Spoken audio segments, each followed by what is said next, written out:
Bollywood actor Saif Ali Khan पिछले कुछ दिनों से लगातार सुर्खियों में हैं। उन पर जानलेवा हमले को लेकर लगातार नए अपडेट सामने आ रहे हैं। हालांकि सैफ अली खान अब डिस्चार्ज होकर अपने घर पहुंच चुके हैं, लेकिन ऐसे में जब सैफ अली खान अपने स्वास्थ्य को लेकर चर्चाओं में बने हैं तो इसी बीच उन्हें हाई कोर्ट से एक बड़ा झटका लगा है।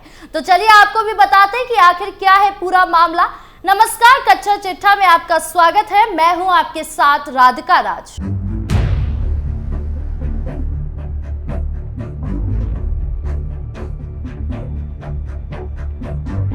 बॉलीवुड अभिनेता सैफ अली खान ने हाल ही में जानलेवा हमला झेला है। अभी वो इससे उभर भी नहीं पाए और उनके लिए एक और झटका देने वाली खबर आ गई है। दरअसल सैफ के पटौदी परिवार की पुश्तैनी संपत्तियां जल्द ही केंद्र सरकार के नियंत्रण में आ सकती है। ये सभी प्रॉपर्टीज मध्य प्रदेश के भोपाल में है और इनकी अनुमानित कीमत 15,000 करोड़ रुपए बताई जा रही है। मध्य प्रदेश हाई कोर्ट इन पर लगे स्थगन आदेश को हटा लिया है। अब चलिए आपको बताते हैं कि क्या है पूरा मामला। अभिनेता सैफ अली खान हाल में जानलेवा हमले के चलते अस्पताल में भर्ती थे और 21 जनवरी को ही वो वापस घर लौटे हैं। इसी बीच मध्य प्रदेश हाई कोर्ट से उनके लिए एक बुरी खबर आ गई है। बॉलीवुड अभिनेता सैफ अली खान के पटौदी परिवार की भोपाल और रायसेन स्थित पुश्तैनी संपत्तियों को केंद्र सरकार अपने नियंत्रण में ले सकती है। इन पर लगा स्टे का आदेश एमपी हाई कोर्ट ने हटा दिया है, जिसके बाद अब शत्रु संपत्ति अधिनियम 1968 के तहत इनका अधिग्रहण केंद्र सरकार द्वारा किया जा सकता है।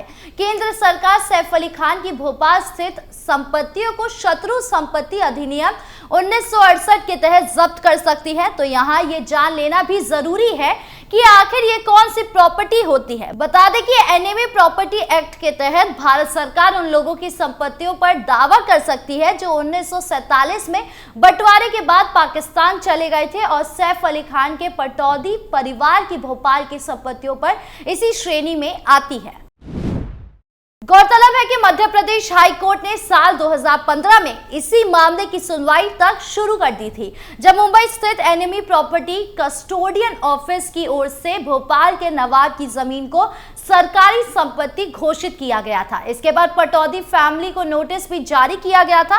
इसके जवाब में सैफ अली खान ने इस नोटिस को हाई कोर्ट में चुनौती दी और संपत्ति पर स्टे ले लिया। बिजनेस टुडे की रिपोर्ट के मुताबिक बीते साल 13 दिसंबर को एमपी हाई कोर्ट ने जस्टिस विवेक अग्रवाल की बेंच ने सैफ की इस याचिका को खारिज करते हुए उन्हें अपील दायर करने के लिए 30 दिन का समय दिया था, लेकिन सैफ अली खान या उनके परिवार के किसी भी सदस्य ने अभी तक कोई कदम नहीं उठाया है। हालांकि सैफ परिवार के पास हाई कोर्ट की डबल बेंच के समक्ष अपील दायर करने का विकल्प अब भी मौजूद है। बहरहाल रिपोर्ट की माने तो भोपाल कलेक्टर कौशलेंद्र विक्रम सिंह ने कहा कि मामले पर हाई कोर्ट का आदेश स्पष्ट होने के बाद ही कोई कार्यवाही की जाएगी।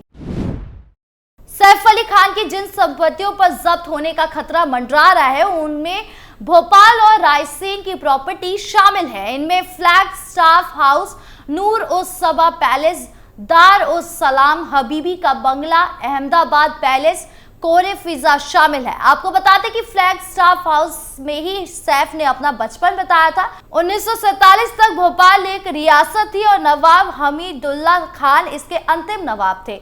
वो मंसूर अली खान पटौदी के नाना थे और उनकी 3 बेटियां थी, जिनमें से अबीदा सुल्तान 1950 में पाकिस्तान चली गई थी। उनकी दूसरी बेटी शाजीदा सुल्तान भारत में ही थी और उन्होंने सैफ अली खान के दादा नवाब इफ्तिखार अली खान पटौदी से शादी करी थी। इसके बाद 2019 में अदालत ने शाजीदा सुल्तान को कानूनी उत्तराधिकारी के रूप में मान्यता दी और सैफ अली खान को संपत्तियों का एक हिस्सा विरासत में मिला, लेकिन उनकी दादी की बड़ी बहन आबिदा सुल्तान के पाकिस्तान जाने की वजह से उनकी प्रॉपर्टी शत्रु संपत्ति अधिनियम के तहत सरकार के दावे का केंद्र बन गई थी। एमपी की राजधानी भोपाल के कोहे फिजा से चिकलौत तक करीब 11 एकड़ में पटौदी खानदान ये संपत्ति फैली हुई है, जिसे सरकार ने शत्रु संपत्ति माना है। इस जमीन पर करीब 1.5 लाख लोग रहे हैं। भोपाल के तत्कालीन नवाब हमीदुल्लाह खान की बड़ी बेटी आबिदा सुल्तान बंटवारे के बाद भारत छोड़कर पाकिस्तान चली गई थी। यही वजह है कि इस संपत्ति को शत्रु संपत्ति की श्रेणी में रखा गया। नवाब की छोटी बेटी शाजिदा सुल्तान न तो उनका उत्तराधिकारी घोषित किया गया। शाजिदा की शादी इफ्तिखार अली खान पटौदी से हुई और इस तरह संपत्ति को पटौदी खानदान से ही जोड़ दिया गया। हमीदुल्लाह खान अभिनेता सैफ अली खान के पिता मंसूर अली खान पटौदी के नाना थे। ऐसा ही नहीं है कि शत्रु संपत्ति में सिर्फ अचल संपत्तियों जैसे घर, मकान, जमीन आदि आते हैं, बल्कि इसमें शेयर और सोने जैसी चल संपत्तियों को भी शामिल किया गया। सरकार ने अब तक सोने और शेयर जैसी शत्रु संपत्तियों को बेचकर ही 3400 करोड़ रुपए जुटा लिए हैं। माना जा रहा है कि देश के करीब 12,611 शत्रु संपत्तियां हैं, जिनकी कीमत 1 लाख करोड़ रुपए से भी ज्यादा है। साल 2020 में सरकार ने एक समिति बनाकर इन संपत्तियों को बेचने की कवायद शुरू कर दी थी। कुल शत्रु संपत्तियों में 12,485 पाकिस्तानी नागरिक की है, जबकि 126 चीनी नागरिकों से संबंधित है। सबसे ज्यादा 6,255 शत्रु संपत्तियां यूपी में है। सबसे पहले ये जानना जरूरी है कि शत्रु संपत्ति कानून आखिर लागू क्यों किया गया। भारत सरकार ने ये कानून सभी देशों पर नहीं लागू किया, बल्कि अपने खास दुश्मनों पर ही इसे लागू किया। भारत के सबसे खास दुश्मन चीन और पाकिस्तान की ही है, जिनके साथ कई युद्ध भी लड़े जा चुके हैं। पाकिस्तान के साथ 1965 में हुए युद्ध के बाद भारत सरकार ने शत्रु संपत्ति कानून पेश किया। इसमें कहा गया कि बंटवारे के बाद से 1965 अथवा 1971 के युद्ध के बाद जो भी नागरिक भारत छोड़कर पाकिस्तान गए और वहां की नागरिकता ले ली, उन सभी अचल संपत्ति को शत्रु संपत्ति माना जाएगा। इसी तरह चीन के साथ युद्ध के बाद यही नियम चीन पर भी लागू कर दिया गया। वहां गए नागरिकों की संपत्तियों को भी सरकार ने अपने कस्बे में ले लिया। सरकार ने पाकिस्तान या चीन जाकर रहने या वहां की नागरिकता लेने वालों की संपत्ति को इसलिए शत्रु संपत्ति घोषित किया क्योंकि इन लोगों को देश के लिए खतरा माना जाता है। डर यह भी था कि अगर भारत में इनकी संपत्तियों को हक बना रहा तो इसका इस्तेमाल विदेशी ताकतों द्वारा किया जा सकता है। इसके बाद ही सरकार ने ये कानून बनाया और इन संपत्तियों को अपने कब्जे में ले लिया और लेकर उनका इस्तेमाल देश हित में करने की नीति तैयार की। केंद्र सरकार ने 2023 में शत्रु संपत्ति को नीलामी शुरू कर दी। शत्रु संपत्ति यानी वो संपत्ति जिसके मालिक अब पाकिस्तान या चीन के नागरिक बन चुके हैं। केंद्र सरकार के मुताबिक देश भर में 12,611 संपत्तियां ऐसी है जिन्हें शत्रु संपत्ति घोषित किया गया। इनकी कीमत 1 लाख करोड़ रुपए से ज्यादा आकी गई। शत्रु संपत्ति का संरक्षण custodian of enemy property for India यानी CEPI के पास है। अभी ये 12,611 संपत्तियां अचल है। भारत में 12,611 संपत्तियों को शत्रु संपत्ति घोषित किया गया। इनकी कीमत 1 लाख करोड़ रुपए से ज्यादा होने का अनुमान है। इनमें से 12,485 संपत्तियां पाकिस्तान के नागरिकों की है, जबकि 126 संपत्तियां चीन के नागरिकों की है। उत्तर प्रदेश में सबसे ज्यादा 6,255 शत्रु संपत्तियां हैं। उसके बाद 4,088 संपत्तियां पश्चिम बंगाल में है। राजधानी दिल्ली में शत्रु संपत्तियों की संख्या 659 है। जब दो देशों में जंग होती है तो सरकार दुश्मन देश के नागरिकों की संपत्ति को कब्जे में ले लेती है ताकि दुश्मन लड़ाई के दौरान इसका फायदा ना उठा सके। पहले और दूसरे विश्व युद्ध में अमेरिका और ब्रिटेन ने जर्मनी के नागरिकों की संपत्ति को इसी आधार पर अपने कब्जे में ले लिया था।